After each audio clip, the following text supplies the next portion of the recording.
Harga ketaatan memang tidak mudah, saudara ya. Tidak murah. Karena apa? Karena ketaatan itu harus konsisten, saudara. Kita harus memiliki integritas ya di dalam kita mengiring Tuhan. Karena apa? Karena kita nggak bisa milih, saudara.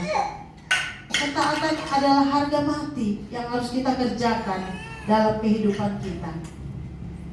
Kita akan lihat ada beberapa poin di sini. Poin yang pertama, bagaimana tetap taat di tengah masalah.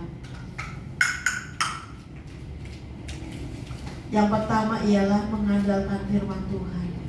Seperti di dalam Mazmur 119 ayat 105 menyatakan, firman-Mu itu pelita bagi kakiku dan terang bagi jalanku. Dalam kegelapan firman Tuhan menjadi panduan dan sumber kekuatan ketika kita mampu tetap berbuat benar di tengah masalah. Itulah yang menjadi bukti iman kita. Ketika kita tetap tekun di dalam setiap persoalan kita, di dalam masalah kita, ya dikatakan bahwa itulah terlihat iman kita ketika kita dalam masalah, saudara. Iman itu bisa dibuktikan ketika kita itu di tengah-tengah masalah. Kalau nggak ada masalah, ya apalah mau diimani? Ya, karena dasar iman juga kan tidak melihat tetapi percaya.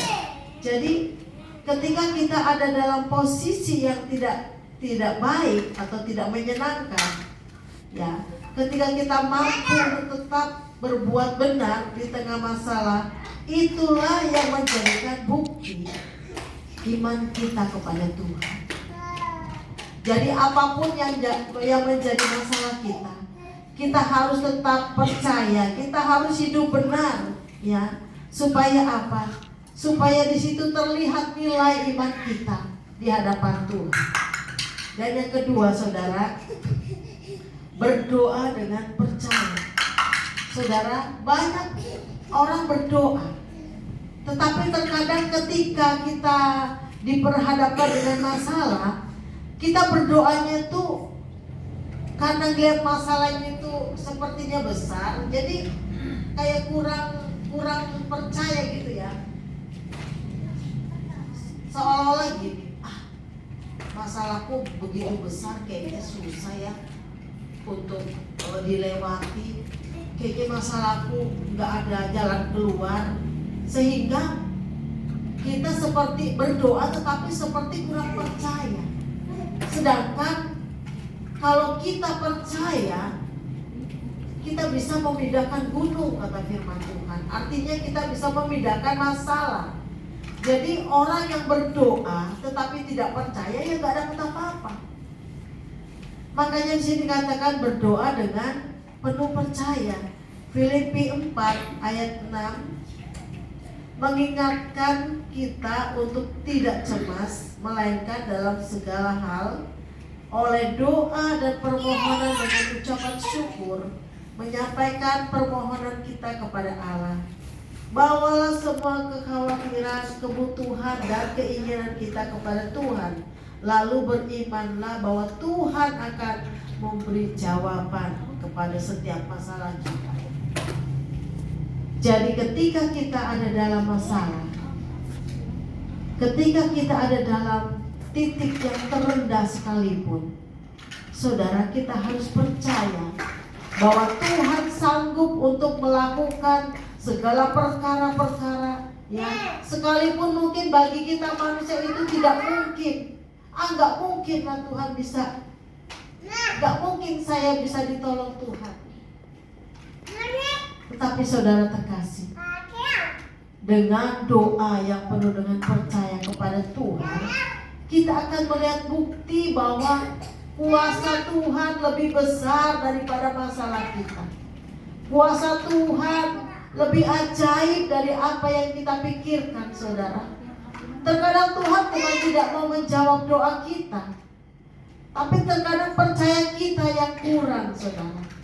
Untuk itu mari kita perbaiki. Kalau memang masih belum percaya 100%, mari kita mau percaya. Mari kita mau sungguh-sungguh di dalam Tuhan, supaya kita boleh melihat setiap janji-janji Tuhan yang Tuhan genapi dalam kehidupan kita. Karena apa? Tuhan itu mau anak-anaknya kreatif di dalam Tuhan, di dalam doa. Jangan berdoa tetapi ragu, saudara. Karena di Yakobus bilang orang yang ragu, orang yang mendua hati itu tidak menerima apa-apa. Jadi kosong, saudara ya. Tetapi saya percaya ketika jemaat Tuhan, ketika di sini kita semuanya berdoa dengan sungguh-sungguh, dengan penuh percaya dan beriman kepada Tuhan, maka kita akan melihat jawaban-jawaban doa itu akan kita terima. Karena apa? Karena kita yakin dan percaya kepada Tuhan. Untuk yang ketiga, berserah pada kuasa Tuhan.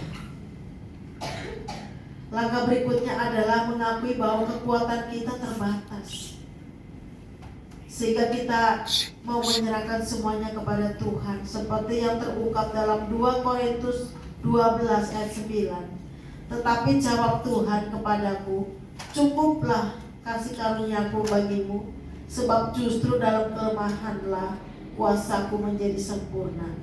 Adanya masalah menjadikan kita mampu memakai kehadiran Tuhan.